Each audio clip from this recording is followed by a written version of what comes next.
Moon Madness, the Pathfinder column from the May 2026 Socialist Standard. According to Media Hoopla last month, the NASA Artemis 2 flight around the moon generated enormous public interest around the world. Did it really? Anecdotal evidence seemed pretty thin on the ground. Okay, so maybe those old enough to remember the first time round weren't impressed. A flyby is not a landing after all. Back then, the Apollo program really did look like something out of science fiction and seemed to herald a new era of space conquest. Never mind that it was all blatant anti-Soviet swagger after the US had been humiliated by first Sputnik and then Yuri Gagarin. Some things are bigger than politics. The fascination was huge. The few state TV and radio channels were awash with space updates for weeks. Poor kids watched it all through snowy static on monochrome TV sets, while kids with rich parents played with plastic Saturn V model rockets with real detachable launch stages, plus model moon landers on cratered terrains crewed by Action Man astronaut dolls. Every magazine had special issue pull-out posters to plaster across bedroom walls. And then the landing. Neil Armstrong's crackly, matter-of-fact voice held the world in breathless thrall as, between technical beeps, he announced the legendary step. Nobody used the word singularity back then, but it felt like one. And that wasn't even the greatest drama. Candlelight rallies and school assemblies across the world offered up fervent prayers during the hour-by-hour, knuckle-gnawing crisis of Apollo 13. For a time, it seemed like there was no other topic of conversation to be had. The world was of a single mind. The illusion couldn't last, of course, and neither could the budget.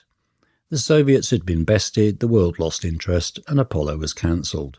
The space age failed to materialise, and the notion of colonising other planets evaporated from the world's travel plans. If today's oldies are unimpressed, it won't just be that humans have been there, done that, but rather that FA resulted from it. This time round, the political swagger is aimed at China, which has announced that it intends to have a crewed moon base by 2030. To any US president, and especially King Donald, now modestly lecturing the Pope and presenting as Jesus, such an upset is beyond unthinkable. Compared to the steely-eyed Cold War of the Apollo era, today's world looks positively unhinged, with infantile megalomaniacs in charge of infantilized populations. And God knows what disaster right round the corner. If the moon was habitable, perhaps we'd all be queuing up. As it is, opinions on Artemis among younger generations seem divided. Some argue on Reddit that they have enough to worry about down here as it is. Though one commentator makes a despairing case for distraction. Quote, "I, like most people, need something to be excited about right now. I refuse to not be excited for this just because life fucking sucks at the moment, lol."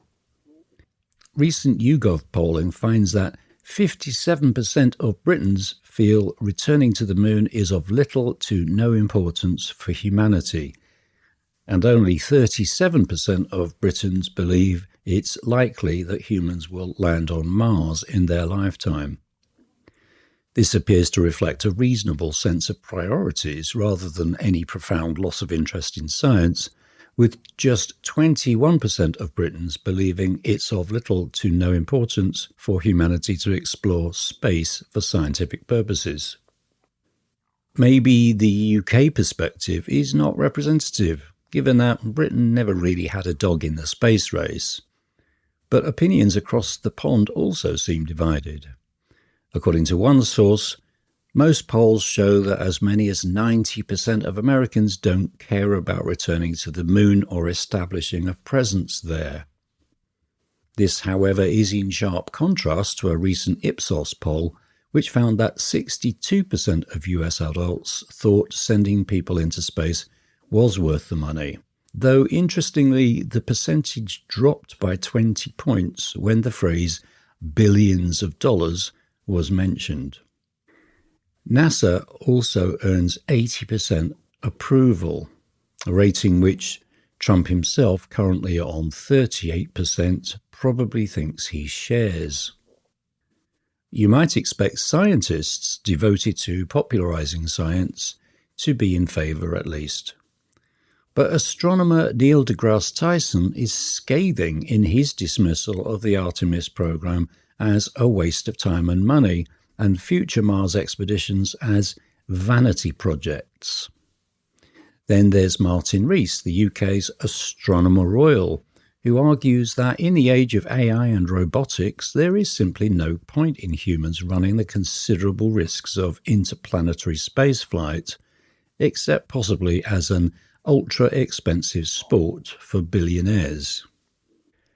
NASA knew, of course, that they faced a potential public engagement problem, especially during a cost of living crisis, so they embarked on an extensive PR campaign in order to justify the $100+ billion budget, which, though only a fraction of the US defense budget, could still fund 10 years of the UN World Food Programme that feeds 150 million people across 120 countries. Thus, NASA devoted much time to workshopping ethical and social considerations in a bid to persuade voters that the whole venture was a worthwhile expense. As NASA flight director Zebulon Scoville put it, "This program will be over if people don't buy it and they don't come with us." Capitalists and state politicians do have ulterior motives, though, for Earth's 8th continent. The great powers will happily ignore the Outer Space Treaty if they can feasibly extract the mineral deposits thought to be there. And with water now believed to exist at the poles, nuclear-powered crude bases are viable, which could serve as low-gravity launch stations to Mars, using electrolysis to generate oxygen rocket fuel. But in true Cold War mad style, these bases could also bristle with hard-to-hit nuclear missiles, as well as being out of range of prospective satellite wars. That, in short, is how capitalism on Earth could turn the man in the moon into our collective nemesis.